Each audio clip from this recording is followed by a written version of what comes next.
Bismillahirrahmanirrahim. Assalamualaikum warahmatullahi wabarakatuh. Waalaikumsalam warahmatullahi wabarakatuh. Jumpa lagi di rubrik Lumpia, lapak diskusi pemilu dan pemilihan KPU Kota Semarang. Lumpia, kalau kita dengar kata lumpia pasti ingat Kota Semarang. Nah, di sini KPU Kota Semarang ada rubrik baru namanya Lumpia, yaitu rubrik yang membahas serba-serbi pemilu dan pemilihan bersama narasumber-narasumber yang sangat kompeten di bidangnya. Jumpa dengan kami KPU Kota Semarang. Episode kali ini menghadirkan narasumber sesama penyelenggara, yaitu Bawaslu Kota Semarang. Sebelum berkenalan, mungkin bisa kenalan dulu dengan hostnya ya. Perkenalkan, saya Ahmad Zaini, anggota KPU Kota Semarang, Divisi Perencanaan Data dan Informasi KPU Kota Semarang. Pada kesempatan kali ini, episode Lumpia menghadirkan narasumber dari pimpinan Bawaslu Kota Semarang. Akan kami perkenalkan, telah hadir bersama kami Ibu Nining Susanti, pimpinan Bawaslu Kota Semarang. Apa kabar Ibu Nining? Baik, selamat pagi Mas Zaini. Ya. Selamat pagi Smart Footer dimanapun Anda berada. Salam sehat untuk kita semua. Ya, salam sehat semua ya, karena ini masih masa musim pancaroba ya. Betul. Saya panggil Mbak saja ya, biar lebih akrab begitu ya, Mbak Nining Susanti. Ini lahir di Jepara ya Mbak ya. Betul. Sekarang tinggal di Kota Semarang. Pimpinan Bawaslu sebagai anggota. Nanti bisa diperkenalkan ya Mbak ya, sebagai anggota divisi apa, kemudian tugas pokok fungsinya apa begitu. Baik, kita mulai ya bincang-bincang kali ini. Jangan lupa Smart Voter terus ikuti kegiatan-kegiatan KPU Kota Semarang di kanal YouTube, Facebook, IG maupun Twitter di KPU Kota Semarang. Bu Ning, gimana kabarnya? Sehat nih? Baik, alhamdulillah Mas Zaini. Ya, di Bawaslu itu ada 5 pimpinan ya Bu Ning ya. Kemudian Bu Ning di divisi apa Bu Ning? Ya, saat ini diberi amanah untuk menjadi koordinator divisi pengawasan dan hubungan antar lembaga Bawaslu Kota Semarang untuk masa jabatan 2018 sampai tahun 2023. Sebelumnya mungkin Bu Ning bisa pengalaman pemilu sebelumnya sebagai apa begitu? Ya, kalau yang terdekat berarti menjadi salah satu anggota di Panwas Kota Semarang pada saat pelaksanaan pemilihan gubernur tahun 2018. 2018 ya. Ya, betul. Sebelumnya? Kalau sebelumnya lagi panjang sekali ini Mas ini ya. Jadi mungkin saya salah satu dari penyelenggara pemilu yang berangkat menjadi penyelenggara pemilu itu dari nol. Jadi awalnya menjadi pemantau pemilu di tahun 99. Betul. Terus setelah itu pernah menjadi Panwaslu Kelurahan. Kelurahan pernah ya? Pernah. Terus menjadi PPK di jajarannya KPU untuk pemilu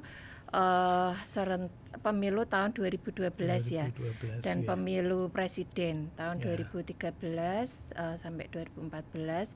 Setelah itu menjadi Panwascam pada saat Pilwakot 2015, terus menjadi Panwas Kota ya, tadi yang sudah disebutkan, terus saat ini di Bawaslu Kota Semarang. Jadi cukup panjang perjalanan dan perjalanan untuk menjadi penyelenggara pemilu ya, dari tingkat bawah sampai di saat ini di kota. Tentu sudah tidak asing lagi ya bagi kita semua, khususnya warga Kota Semarang, terhadap Bu Nining Susanti. Kalau saya biasa panggilnya Mbak Ning gitu ya, karena sering dikunjungi di KPU Kota Semarang. Koordif Pengawasan dan Hubungan Antar Lembaga. Leres nggih. Itu tugasnya apa ya Mbak ya untuk di Bawaslu? Iya, kalau divisi pengawasan dan hubungan antar lembaga itu tugas pertamanya adalah melakukan pencegahan dan pengawasan penyelenggaraan pemilu baik itu tahapan maupun non tahapan. Nah, kalau hubungan antar lembaga melakukan koordinasi, komunikasi dan kerjasama dengan instansi atau lembaga-lembaga lain di luar Bawaslu atau lembaga atau instansi eksternal yang tujuannya untuk membangun kerjasama ya atau meningkatkan performa lembaga. Oke. Kemudian setelah pemilu 2019, pilkada 2020 ya Mbak, ini kan di tahun 2021, 2022 kan non tahapan begitu ya Mbak ya. Apa yang dikerjakan atau dilakukan oleh Bawaslu khususnya di divisi pengawasan ini Mbak? Iya. Jadi meskipun kita tidak ada penyelenggaraan pilkada, tapi kalau di Bawaslu Kota Semarang memang kita masih ada banyak kegiatan. Yang pertama yaitu kita melakukan pengawasan data pemilih berkelanjutan. Ini merupakan amanah dari undang-undang yang diupayakan betul oleh Bawaslu Kota Semarang untuk dilaksanakan secara maksimal. Nah, secara umum kita melakukan pengawasan dengan melakukan pengawasan data secara tidak langsung di kelurahan-kelurahan yang mana hasil data itu kita sampaikan pada KPU untuk bisa dilakukan validasi dan ditindaklanjuti. Setidaknya sampai saat ini sudah 10 kali ya Bawaslu Kota Semarang itu menyampaikan surat hasil pengawasan pada KPU. Kalau di total jumlah saran perbaikan ya sekitar 3.000 sekian, hampir 4.000. Jumlah yang cukup signifikan saya pikir. Apalagi kalau kita melihat secara statistik ya di Jawa Tengah dibanding dengan kabupaten kota yang lain. Selain itu Bawaslu juga melakukan sebagai upaya pencegahan. Bawaslu itu kan sejak tahun 2019 kami punya yang namanya kelurahan pengawasan dan kelurahan anti politik uang. Mungkin sebelum itu Mbak, kayaknya tadi kita lebih fokuskan ke daftar pemilih berkelanjutan dulu ya, karena itu juga berkaitan dengan sama-sama di KPU ya. Jadi ini perlu diketahui smart voter semua bahwa Bawaslu itu setiap bulan, awal bulan itu selalu menyampaikan hasil pengawasan dari 2 kelurahan ya Pak ya.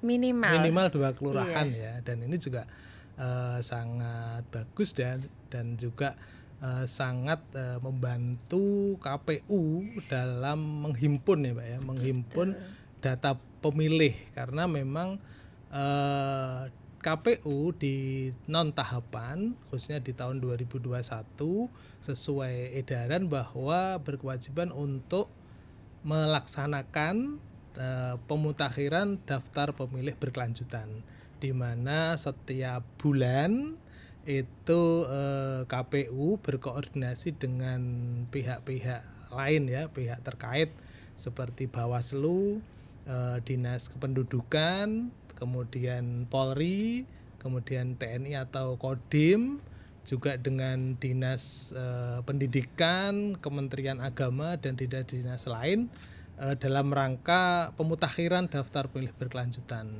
yang mana tadi sudah disampaikan Bu Ning, Bawaslu berperan aktif nih setiap bulan ya, memberikan data ke kami, dan tentu sangat kami apresiasi ya Bu Ning ya, terima kasih. Mungkin juga di KPU kabupaten kota lain mungkin jarang ini dilakukan, tapi di Kota Semarang Bawaslu sangat aktif dan terus menemani ya, membersamai KPU dalam pemutakhiran daftar pemilih. Oleh karena itu untuk warga masyarakat nih, warga masyarakat Kota Semarang yang sudah berusia 17 tahun, karena memang setelah Pilkada 2020 itu kan di 9 Desember itu kan ada yang sampai sekarang kan sudah berusia 17 tahun. Monggo bisa lapor ke kami ya di KPU Kota Semarang, atau juga bisa ke Bawaslu juga bisa ya Mbak ya. Bisa atau ke kelurahan atau ke kecamatan, nanti disampaikan ke kami di KPU selaku pengolah data pemilih dalam rangka persiapan di pemilu dan pemilihan tahun 2024 karena KPU RI itu beritikat untuk membuat daftar pemilih itu akurat begitu, kemudian bisa dipertanggungjawabkan, yang tidak memenuhi syarat juga tidak masuk, yang memenuhi syarat masuk di daftar pemilih. Jadi di tahun 2021 ini Bawaslu sudah memberikan masukan yang sangat banyak, 3.000-an ya Mbak ya, selama hampir 1 tahun ini. Iya, dan betul. Nanti di akhir bulan Mbak, di bulan Desember ini kita ada rakor ya, rakor dan pleno pemutakhiran daftar pemilih berkelanjutan, di mana nanti juga bersama Bawaslu, bersama partai politik juga, bersama instansi-instansi lain yang akan kita duduk bersama mengadakan atau menyelenggarakan rakor daftar pemilih berkelanjutan.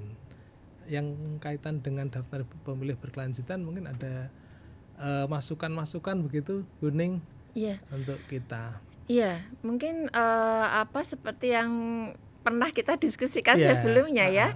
Jadi sebenarnya dari Bawaslu itu sudah berupaya untuk aktif melakukan pengawasan data pemilih berkelanjutan. Banyak data yang kita himpun dari kelurahan maupun dari sumber-sumber yang lain itu memang tidak utuh elemen datanya. Ada NIK-nya tapi tidak ada unsur yang lain, atau misal ada NKK-nya tapi tidak ada NIK dan sebagainya. Nah, ini memang besar harapan dari Bawaslu, KPU ini punya suatu strategi, entah itu berupa aplikasi, entah apapun yang bisa melengkapi data pemilih ini, sehingga apa yang sudah kita upayakan dengan sungguh-sungguh dari bawah ini bisa di follow up di KPU.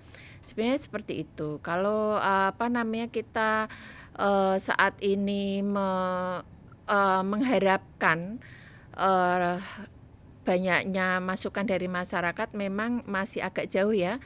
Meskipun masyarakat kita itu peduli, wong nyatanya juga ada yang memberikan masukan pada KPU Bawaslu, tapi secara kuantitas memang masih sangat minim. Oleh karena saya pikir harus ada sinergi yang cukup baik, yang sama semangatnya, sama kerasnya dari KPU dan Bawaslu untuk menciptakan data pemilih berkelanjutan ini. Misalnya data-data yang kurang lengkap ini, ya monggo lah kalau kasarnya dari kami, piye carane KPU itu bisa melengkapi data ini. Karena memang ya sudah kita upayakan yang ada datanya seperti itu. Mungkin begitu, Mas. Ya, terima kasih Bu Ning. Data yang masuk ke kami tentu akan kami olah ya, akan kami komunikasikan sehingga data itu akan kami masukkan ke daftar pemilih berkelanjutan ya, baik yang itu meninggal tidak memenuhi syarat maupun pemilih baru, karena memang dari Bawaslu dan juga dari masyarakat banyak yang beri masukan, cuman kadang tidak lengkap. Nah, di situ kan kami juga akan berusaha untuk melengkapi sehingga data tersebut benar-benar memang valid dan bisa dipertanggungjawabkan. Karena ini sebentar lagi di tahun 2022 ya Bu Ning ya, ini akan ada sidalih berkelanjutan. Nah, nanti juga kita langsung online begitu untuk cek data pemilih. Itu tentang pemutakhiran daftar pemilih berkelanjutan. Ya, tadi lanjutnya apa Bu Ning? Sebagai upaya pencegahan tadi ya. Sebagai upaya pencegahan dan edukasi politik ya, pendidikan politik untuk masyarakat kita yang terkait dengan pengawasan pemilu. Sejak tahun 2019 Bawaslu Kota Semarang merintis yang namanya Kelurahan Pengawasan dan Kelurahan Anti Politik Uang. Di tahun 2019 kita sudah membentuk di 8 kelurahan. Nah, di tahun 2020 ini kita lanjutkan ini ya. Jadi sama kita juga membentuk di 8 kelurahan. Nah, kelurahan-kelurahan ini dipilih berdasarkan indikator tertentu. Misalnya kelurahan yang ada dugaan pelanggaran pada pemilu sebelumnya. Misalnya kenapa kita memilih Tugu? Karena di Tugu pada saat pemilu sebelumnya ada dugaan pelanggaran berkampanye di tempat ibadah. Nah, itu karena kekurangtahuan dari masyarakat. dan ada unsur-unsur yang lain ya.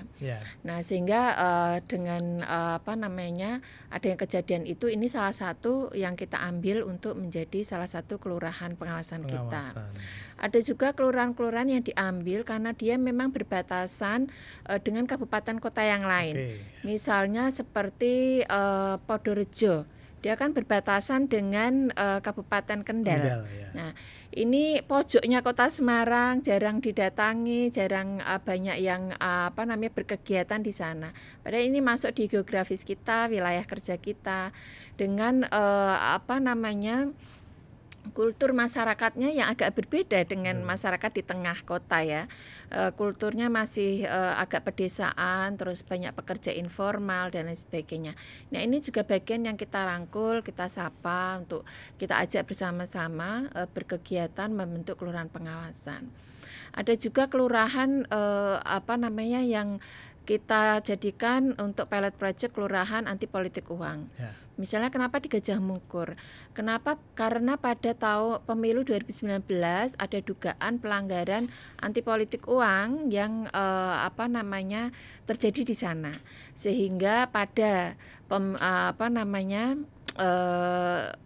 pasca pemilihan gitu ya. Kita jadikan salah satu sampel untuk menjadi kelurahan anti politik uang. Jadi masing-masing kelurahan ini memang punya stereotip berbeda-beda, punya cerita yang berbeda-beda, sehingga ketika kita tuh terjun di sana, kita sudah tahu kita apa nih titik fokus yang mau kita kita tekankan pada masyarakat. Target utamanya berarti kaitan dengan anti politik uang begitu ya Bening ya? Iya bisa jadi begitu. Jadi intinya sebenarnya baik kelurahan anti politik uang maupun kelurahan pengawasan itu kita berharap masyarakat itu punya kepedulian, punya pemahaman dan punya skill tentang pengawasan pemilu. Sehingga nanti pada pemilu atau pilkada serentak 2024 ini mereka itu sudah punya kesadaran untuk menjadi salah satu pengawas partisipatif. Kalau ada dugaan pelanggaran di wilayahnya dengan senang hati langsung melaporkan kepada Bawaslu. Oke. Akan berlangsung terus ya Bening sampai menjelang nanti di 2024 ya. Iya, insya Allah. Mulai 2019, 20, 2021. Oke.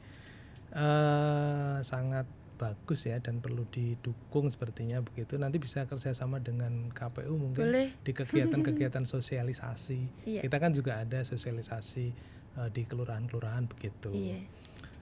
Kemudian di 2024 ini kan sudah di depan mata ya Bening ya. Mungkin kalau dari KPU kan sudah mulai persiapan di anggaran, terus persiapan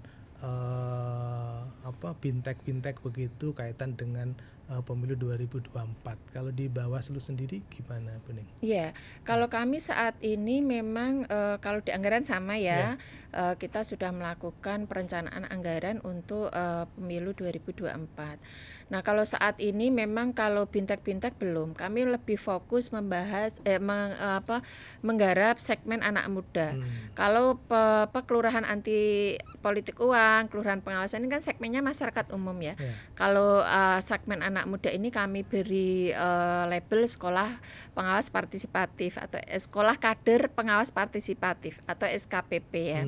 Ini sebenarnya program nasional dari Bawaslu RI. Cuma kebetulan dari tahun 2019 sampai tahun 2021 ini Kota Semarang menjadi salah satu kota yang mendapatkan program ini. Nah, ini juga program unggulan dari Bappenas dan di tahun 2021 ini Kota Semarang menjadi salah satu titik lokasi penyelenggaraan dari SKPP. Jadi kita itu menyelenggarakan SKPP untuk Kabupaten Kudus, Kabupaten Rembang dan Kota Semarang. Tempatnya di Semarang. Tempatnya di Semarang. Nah, ini berlanjut tidak hanya di tingkat dasar tapi juga di tingkat lanjut yang ditangani atau dikelola oleh Bawaslu Provinsi dan di tingkat RI. Jadi memang kita masih menyiapkan jaringan pengawas partisipatif kita dari berbagai unsur masyarakat, unsur anak muda maupun unsur-unsur yang lain. Selain itu ini mungkin yang cukup fenomenal juga di Kota Semarang itu kita kan punya kerjasama atau MOU dengan 10 fakultas hukum dan 2 fakultas FISIP di Kota Semarang. Nah, ini kita pasca MOU memang kesepakatan kita bahwa MOU ini tidak berhenti di atas kertas, tapi kita implementasikan dalam bentuk program. Nah, di tahun 2021 ini kami membentuk kegiatan yang cukup variatif dan ini semuanya non budgeter ya. Non budgeter artinya tidak ada anggaran sama sekali. Kreatif. Ya. Jadi kami mengisi mata kuliah di beberapa fakultas itu secara intens. Misalnya di Fakultas Ilmu Sosial UNES itu kita mengisi 3 mata kuliah, 1 mata kuliah itu 3 kali dengan pimpinan yang berbeda. Ada saya, ada Pak Naya, ada Pak Amin gitu ya. Bergantian ya. Iya, terus kita juga mengisi di Fakultas Hukum Syariah UIN. Itu ada Pak Arif. Terus ada diskusi dengan dosen, ada Pak Naya. Terus kuliah umum dengan UGRIS itu ada Pak Oki. Gitu ya. Terus selain itu kita juga melakukan webinar. Webinar ini misalnya kita kayak dengan UNES, dengan Fakultas Hukum UNES. Betul. Jadi penyelenggaranya UNES, audiennya mahasiswa UNES, kita datang sebagai narasumber dan semuanya by Zoom. Jadi tidak ada pelanggaran protokol kesehatan gitu ya. Terus ada juga webinar yang kita Bawaslu Kota Semarang yang menyelenggarakan. Pesertanya itu dari narasumber dan peserta itu dari Fakultas Hukum Unisula dan Unisbank. Nah, jadi memang semuanya berbasis pada teknologi komunikasi dan non budgeter. Tapi ya kita upayakan semoga semuanya bisa berjalan secara maksimal. Ya. Sangat banyak ya Bening ya kegiatan-kegiatan yang dilakukan. Mungkin kalau nggak melihat di kanal KPU Kota Semarang mungkin nggak tahu kalau di Bawaslu juga sangat banyak kegiatannya. Iya, betul. Sambil diminum dulu, monggo Bening. Smart Voter jangan lupa ya like, subscribe di kanal kami di YouTube, Facebook, Twitter, Instagram di @KPU Kota Semarang ya.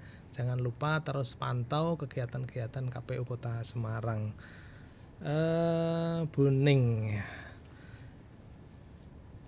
Di tahun 2019-2020 kan kita sudah menyelenggarakan ya pemilu dan pemilihan atau pilkada.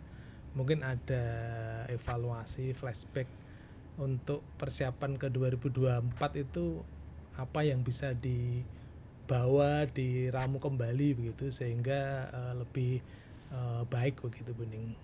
Iya, sebenarnya kalau kita mau mengevaluasi ini akan sangat urgent atau ada efeknya kalau misalnya ada perubahan undang-undang pemilunya. Nah, masalahnya undang-undang pemilu dan pilkadanya tidak berubah ini. Ya. Misalnya kalau ada perubahan misalnya seandainya Bawaslu itu diberi kewenangan untuk melakukan pengawasan pengawasan penjaringan pasangan calon di partai politik misalnya, mungkin kita bisa mempunyai peta yang jelas, bisa mempunyai pola pengawasan yang lebih bagus. Betul. Kenapa di Kota Semarang ini sampai terjadi pasangan tunggal gitu ya, padahal tahun-tahun sebelumnya tidak ada. Nah, apakah memang kaderisasinya yang tidak berjalan di partai politik ataukah ada unsur-unsur yang lain yang berkaitan dengan mahar politik dan lain sebagainya. Cuma permasalahannya kan kita nggak ada nih kewenangan itu dan tidak ada revisi undang-undangnya. Ya mungkin barangkali kalau kita melihat ya untuk tahun 2024 beberapa hal yang bisa diperbaiki itu adalah pilihlah setidaknya penyelenggara pemilu yang tidak hanya berkualitas akan tetapi juga melek teknologi. Karena pemilu 2024 ini akan lebih complicated, akan lebih keras dinamikanya dibanding pemilu 2019. Kalau kita melihat di tahun 2019 misalnya, sebenarnya kan teknologi komunikasi, teknologi yang lain juga yang digunakan KPU Bawaslu ini sudah cukup bagus. Akan tetapi memang kita harus akui ada SDM yang memang tidak bisa menggunakan teknologi komunikasi itu. Teknologi informasi itu ya. Sehingga sebagus apapun teknologinya, kalau SDM-nya ini nggak jalan, ya ini teknologi ini nggak akan banyak Maksimal membantu ya, dan nggak bisa maksimal ya itu. Dan yang lainnya mungkin apa ya, persiapannya harus lebih panjang sebenarnya.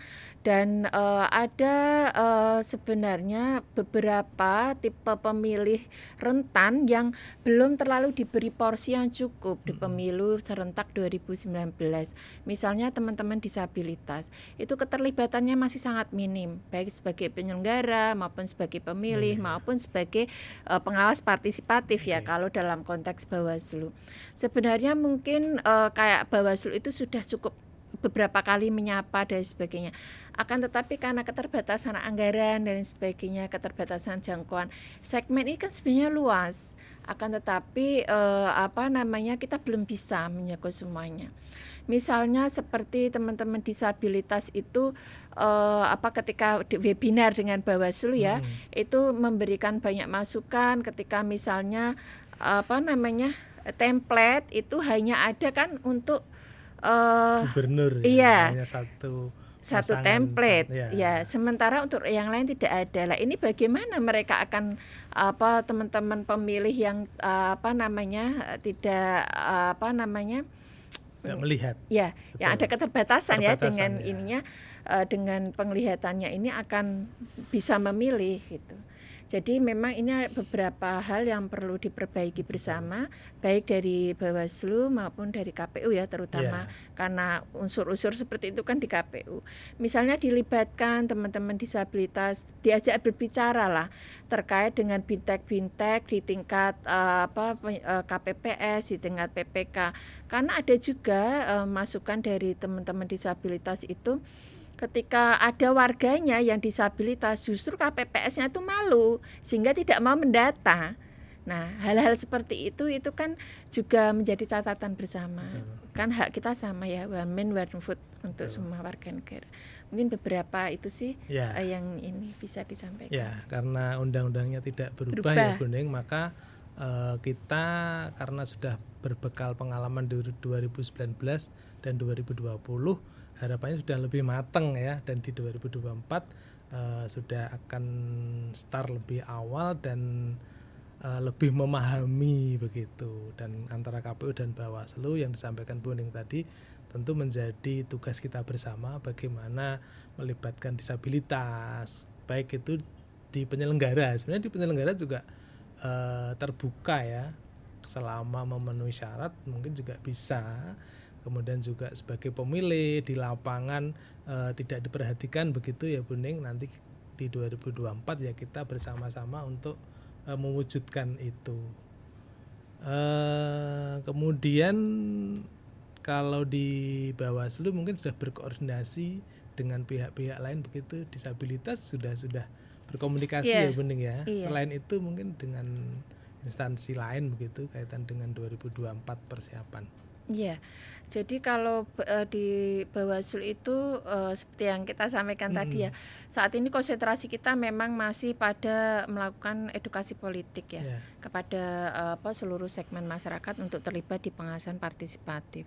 Itu kalau koordinasi dengan pihak lain ya jelas koordinasi dengan KPU, dengan Kesbangpol gitu ya, baru sebatas itu, dan Pemkot ya yang diwakili oleh Kesbangpol. Kalau yang lain-lain masih menunggu kayaknya masuk di tahun 2002 dulu baru kita start. Ya, ini udah akhir tahun ya Bu Ning ya. Betul, tidak terasa. 2021 udah di penghujung tahun begitu, dan sangat menarik ini untuk nanti bisa lain kali ya Bu Ning ya, bisa komunikasi lagi di acara Lumpia ya kan, lapak diskusi pemilu dan pemilihan. Tentu nanti selain dengan Bawaslu juga akan dengan stakeholder lain begitu. Baik Bu Ning, mungkin ini di penghujung acara ya, ada yang mau disampaikan mungkin ke smart voter semua? Ya, untuk smart voter dimanapun Anda berada, jangan lupa untuk ikut berpartisipasi sebagai pemilih dan sebagai warga negara dalam penyelenggaraan pemilu 2024. sekecil apapun kontribusi atau partisipasi dari kawan-kawan itu akan sangat berdampak signifikan pada penegakan demokrasi di negara kita. Ya, sangat bagus ya closing statement-nya. Dan terima kasih kami ucapkan Bu Ning, salam sehat selalu dan terus berkoordinasi dengan kami dalam rangka mewujudkan ke depan ya pemilu yang memang benar-benar berkualitas. Terima kasih Smart Voter semua sudah menyimak ya dan mengikuti Lumpia Kota Semarang. Billahi taufik wal hidayah. Assalamualaikum warahmatullahi wabarakatuh. Waalaikumsalam.